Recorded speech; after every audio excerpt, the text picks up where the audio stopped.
In a world where destiny is often written in stone, some stories remind us that true fate is carved by the hands of love. This is the story of a humble fisherman and a lost princess, a tale that redefines the meaning of royalty.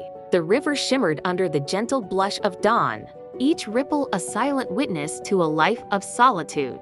An old fisherman, his hands weathered by years of labor and his face a map of quiet resilience, cast his net into the tranquil waters. He sought not wealth, but sustenance, his days measured by the rising and setting of the sun. In the profound silence of the morning, he was a simple man, unaware that the river was about to offer him a treasure far greater than any fish it held. As he pulled his net ashore, his eyes fell upon an unusual sight nestled among the reeds. A small basket, adrift and alone, seemed to glow with a faint, ethereal light. With cautious steps, he approached, his curiosity piqued. Inside, wrapped in fine linens, lay a baby, her sleep as peaceful as the river itself.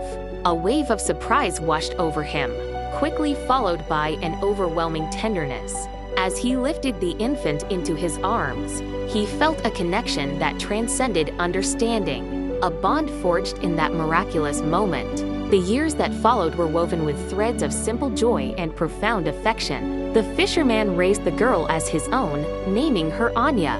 A montage of their life unfolds, her small hands learning to mend nets, their shared laughter echoing over humble meals of fish and rice, and the quiet evenings spent listening to his stories of the river. She grew in beauty and spirit, her heart mirroring the gentle strength of the man who raised her. She was his shadow and his sun, the light of his simple, contented life. One day, the village's tranquility was broken by the thunder of hooves and the gleam of royal banners. A grand procession, led by the king and queen themselves, arrived in a desperate search. Their eyes scanned the crowd, finally resting on Anya.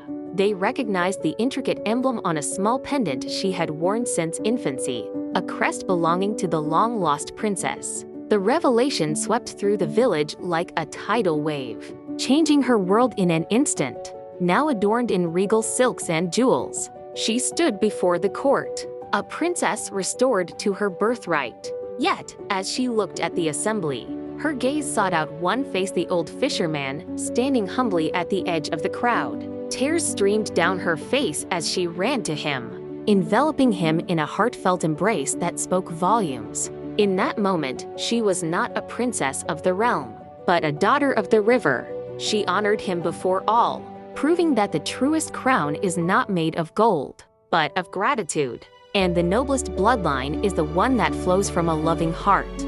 This story serves as a powerful testament to the idea that our choices, not our circumstances, are what truly define us.